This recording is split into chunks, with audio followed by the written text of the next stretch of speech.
Good morning, students. Welcome back to this engineering class again. So, in the last few classes, we have been discussing about some of the software development processing models like waterfall model, prototyping model, iterative model, and time boxing model.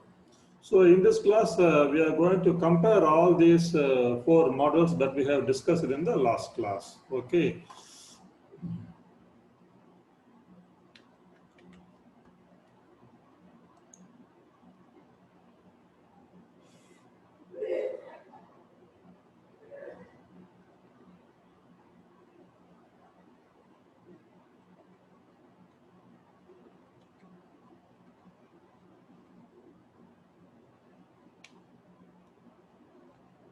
Yeah. So, first to see what is this waterfall model, prototyping model, and the strength of these models. Naturally, this waterfall model is very simple because the work is divided into various phases and the output of one phase is leading to another phase, and there is a checking mechanism in every phase. Easy to execute and easy to for contractual work. Easy for contractual work. Okay. Uh, So this prototyping model help you when the requirements is not available from the client. Okay, so it will demand the requirement from the customer. Okay, and risk is reduced in this model, and more stable final system is produced. Okay, in the prototype model. Okay,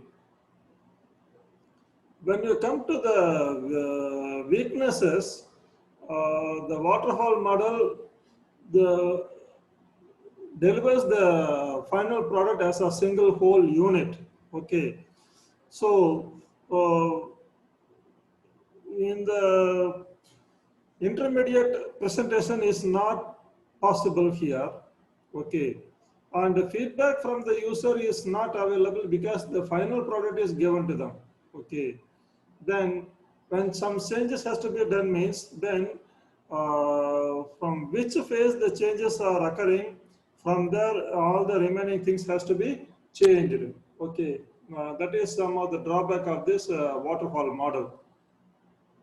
Whereas coming to a prototyping model, it has a higher cost of production and scheduling is higher, and when the changes are made, it is difficult to introduce such a changes in the prototyping model. Okay. Then for what kind of projects the models can be used? The waterfall model can be used for well understood problems and short duration projects. It is not fit for long duration projects. Okay. Then already some manual system is there that has to be automated. In those situations, this waterfall model can be used. Then this prototyping model is fit for the very beginners. Okay, who doesn't have much knowledge of the requirements from the customers. Okay, user interface is there, and the users can be benefited from this UI user interfaces. Okay, then coming to the next model, iterative model and time boxing model, which we have discussed in the last class. Okay, the advantages of this stronger areas of these models are for the iterative model, the regular deliveries is possible. Feedback is possible because every iteration is checked up and given to the customer, and the customer will give his feedback. Uh, and if the iterations are not performing accordingly at any stage, the iteration can be stopped and the development itself can be stopped. And reduce the risk is there because every iteration is checked up, the chances of risk is reduced. Okay. Whereas in the case of time boxing model, of course it is the ultimate model, but it has to be carried out very carefully because it demands the precise timing and the correct identification of activities and the correct partitioning of the phases. Those things are there. Okay. Of course, the benefit is the development time is much reduced in the time boxing model. Short delivery duration products can be developed using this time boxing model. And setbacks, disadvantages of this iterative model and the time boxing model are that in the iterative model, there is a all the functionalities has to be put in a control list. Okay, program control list. Okay, all the functionalities and the one functionalities are removed from the control list and added into the various iterations one by one after another. So like this, the things will go on, and the development time may increase, and rework may have to be done in the iterative process because when a new functionality is introduced, the previous design might have to be changed. Okay, so like that, many a time rework has to be performed in the iterative model, whereas in the case of time boxing model, it is very complex. It is very sensitive, and the work has to be equally identified and partitioned. That is one of the thing. Okay, the implementation is little bit tedious, but of course with some benefits it is there. Then, for what kind of projects these iterative and time boxing models can be used? The iterative models can be used for business where the time is important. Okay, and the long projects cannot be taken for iterative models. Okay, and the functionalities are identified and put in the control list. Okay, and from there, the elements are the functionalities are removed from the control list one after another and added into the iterative every iteration. For such cases only, these iterative models can be used. Okay, and this time boxing model is used where the delivery time is very short. Okay, because of that parallelism and concurrent of iterations, the delivery time is reduced. Okay, and dedicated persons are used for various all the activities. Okay, if a person is dedicated for one activity, he remains there for all the activities in all the iterations. Okay, in the time boxing model. So this is the some comparative discussion on all the four models. Okay. In addition to these four models, there are many other supporting models are there.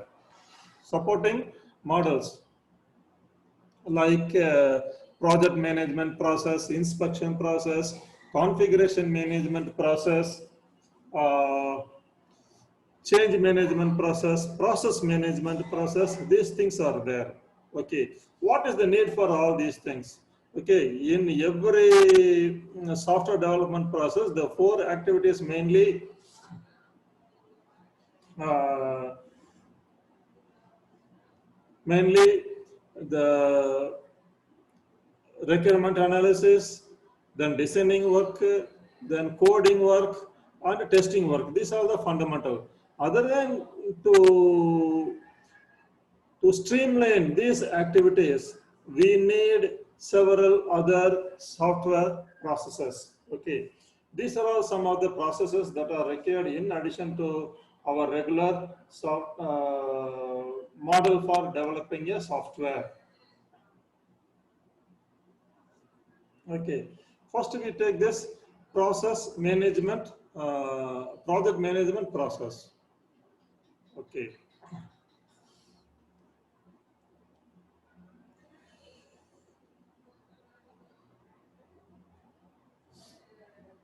See, as I told you now, uh, the developing a software involves these four activities of requirement specification, then designing and coding and testing. Okay.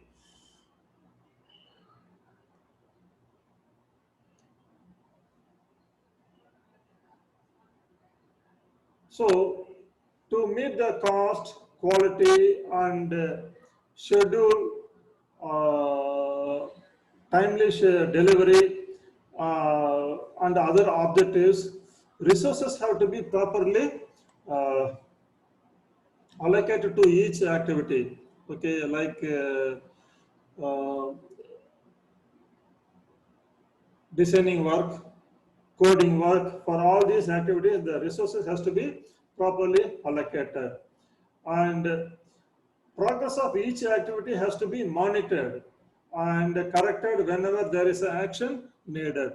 So, how to allocate the resources, how to monitor their all the activities, and these are the work of this particular process called project management process. Project management process, resource allocation and management. That is the main activity. So the activities in this project management process is grouped into three phases, namely uh, this planning phase, monitoring and control, and termination analysis. These are the three phases involved in this particular process. The goal of this phase is to develop a plan for software development following which the objectives of the projects can be met successfully. The planning activity, okay, it is one of the important activity. It is to plan for the software development. Okay, a software plan is usually we produce it before the any development activity begins. Without any proper planning, we cannot initiate any development activity. Okay, during the planning, what are the activities that we do? We plan for cost estimation, schedule and milestone determination, then how many stops are needed for the project, and quality control plans, and controlling the and monitoring, how to control and monitor the various activities. These are the various activities that we perform during this planning. Okay. So it is one of the very important activity. And the last point, that is this monitoring and the controlling phase is one of the longest duration activity. Okay, it uses most of the development processes. Okay, so this monitoring and controlling activity. So the monitoring potential risk for the project is important work, important activity. Okay, what are the various risks that are involved in the development of the project? Okay, so this risk might prevent the project from meeting the objectives. Okay, quality objective, cost objective, and everything. They might be uh, disrupted because of this risk. Okay, so when you have to monitor a project, you need proper information. Without proper information, you cannot monitor the activities. So once everything is over, then there we go for the termination phase. There we perform various termination analysis, how everything went well. Then the various reports were scrutinized, and final phase of installation, everything is carried out. That is in the project management process. Okay. Then the next one is inspection process. Okay. So every activity has to be inspected. Okay. In the olden days, only the final product was inspected. And if it is found that there is a flaw, there is an error, there is some manufacturing difficulty in the final product, then everything has to be changed. The cost of correcting that error, cost of correcting that fault is very, very, very high. So it is not advisable to test or inspect the final product. So inspection has to be carried out in various stages of development. Okay. So the main goal of inspection is to detect, find defects in the work products. As you know already, the products are nothing but the output of every phase of development, software development. Okay. At the end of requirement analysis, the requirement specification, software requirement specification document is produced, and that is the work product. That is the work product, and that becomes the input for the next activity, that is architectural design. Architectural design based on that SRS document, then architectural design is designed. Then a design document is produced, and that is another work product. So the inspection process has to identify errors, defects in these work products. Okay. It is one of the best practice to inspect every work product. So what are the advantages of inspecting every work product? If at all you want to have a higher quality and better productivity, every work product, every stage has to be inspected. Okay.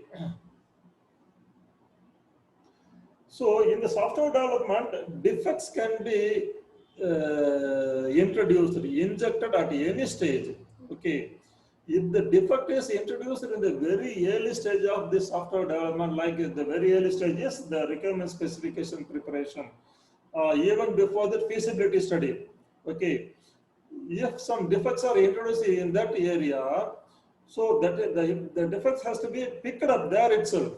Okay. If it is not picked up means, then the defect will propagate to the next stage, the designing stage.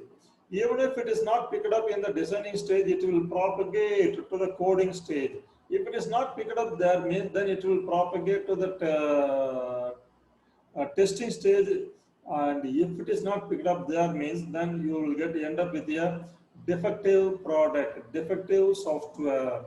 Okay, so the inspection has to be carried out at every stage, and the chances are that defects are introduced, injected at any stage. Okay.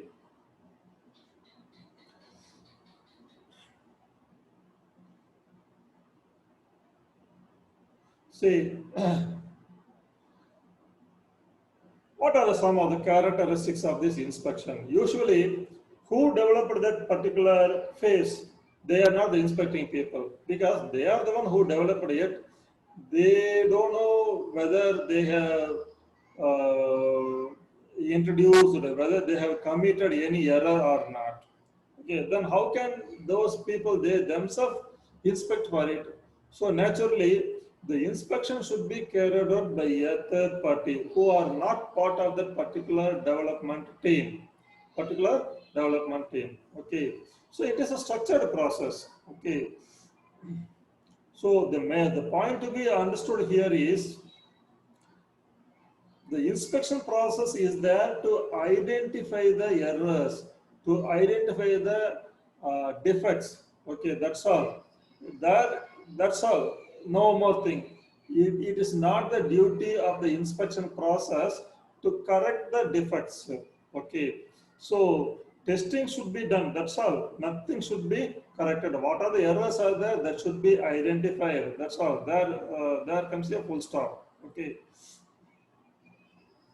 Then the inspection review is recorded and monitored for its effectiveness. Okay. Then how the inspection is carried out.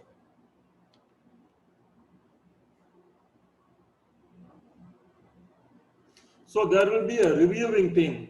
Okay. So maybe it's some 3 to 5 people with a head for that team. So usually we call that the head as a moderator, and he is the the person responsible for the inspection. And what kind of inspection they will carry out, whether the input criteria for a particular phase is satisfied or not. Okay. What is that input criteria? Input criteria is nothing but the output of the previous phase. Okay. For example, coding. Coding receives an input. What is that input? That input is nothing but the output of the design phase. So the design document is the output, and that becomes the input for the coding phase. Now, the input conditions, are they met? Whether this phase is receiving correct input specification for carrying out work. That is the duty of inspection process. And they will check whether the output produced by the particular phase is correct or not. Why it is not corrected, how to correct that, that is not their work. Okay. So various checklists are produced and distributed to the reviewing people, and they will analyze, perform inspection based on the checklist given to them, check on input criteria, take the output produced by each phase, and everything is carried out. Okay. That is the inspection process. And they have a review log. Every inspector will have a review log, and they will give their recordings on it. Okay. Then once the inspection is over, they have to be prepared as a report and given to the development team for evaluation and correction if there is any reported. Okay.